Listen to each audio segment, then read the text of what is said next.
پوچھے معصوم کولو ہائے مولا صفوان ابن سلیم صحابی پیغمبر صفوان ابن سلیم پیغمبر اعظم کولو پوچھے مولا کوئی عبادت دسو جڑی سوکھی ہوئے بدن تے ہلکی ہوئے تے آجر بڑا ہوئے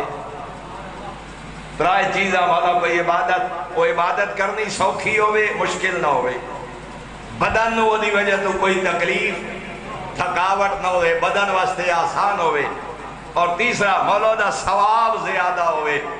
سن سو جملہ پیغمبر اعظم نے فرمایا ایک خاموشی اور دوسرا اچھا اخلاق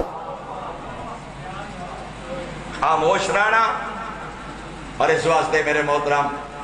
قرآن دی آیت ہے آج میں ایک بزرگ عالم دین صبح کل خانی میں حدیث پڑھی وہ بعد بیٹھیا مولانا ظہور حسین خان صاحب قبلہ نجفی کول بیٹھیا اس جملے نے دہرا رہے ہیں کہ اللہ نے قرآن فرمایا ہم نے تجھے عینین دو آنکھیں عطا فرمائیں وشفتین ہم نے تمہیں دو ہونٹ عطا فرمائے اور دی تفسیر علماء نے تعریف فرمایا سب تو زیادہ گناہ یا آنکھ نال ہوندے یا زبان نال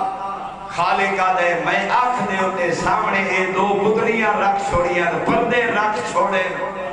فرمایا جدا گناہ کر رہی ہوئے آنکھ بند جا کر تاکہ گناہ تو بن جا اور جدا زبان دے گناہ دا خدش ہوئی اپنے لب بند جا کر